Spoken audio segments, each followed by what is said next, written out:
人ニュース。時代を超えて伝える信頼のニュースをお届けします。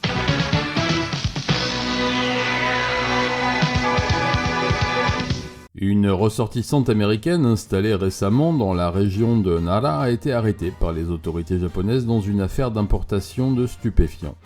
La suspecte, identifiée comme Swan Angela Mari, 42 ans, sans emploi, est poursuivie pour violation de la législation japonaise sur les narcotiques après l'interception d'un colis expédié depuis les États-Unis.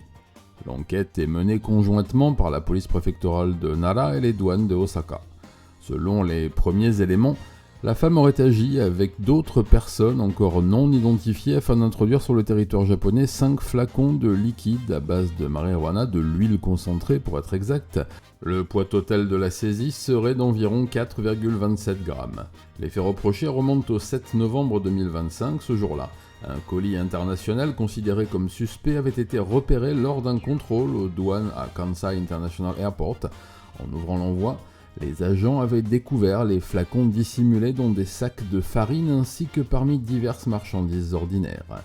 La méthode de dissimulation reste rudimentaire, mais elle illustre une tendance fréquente dans les affaires de trafic postal. Noyer les produits illicites dans des objets banals afin de réduire les soupçons lors des contrôles automatisés ou visuels. En 2023, les autorités japonaises ont recensé 6703 personnes impliquées dans des affaires liées au cannabis, un record récent.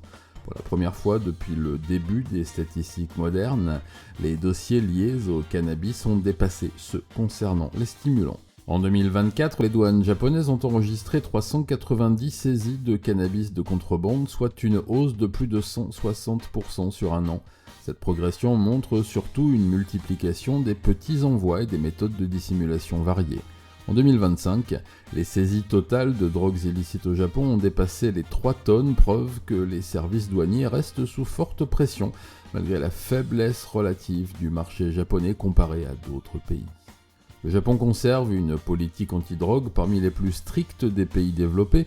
La possession, l'importation ou la simple détention de produits dérivés du cannabis peuvent entraîner arrestation, détention prolongée, poursuite pénale et, pour les étrangers, comme c'est le cas ici, de lourdes conséquences administratives pouvant souvent aller jusqu'à l'expulsion.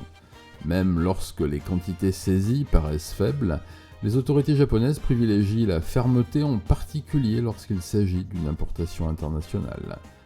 Les enquêteurs cherchent désormais à déterminer la place que Swan Angela Mari occupait comme maillon d'un réseau plus structuré. Les complices évoqués dans le dossier n'ont pas encore été identifiés publiquement, mais seraient tous, d'après le porte-parole de la police, des ressortissants américains vivant au Japon, militaires et civils. Elle risque, pour son importation illégale, jusqu'à 12 ans de prison.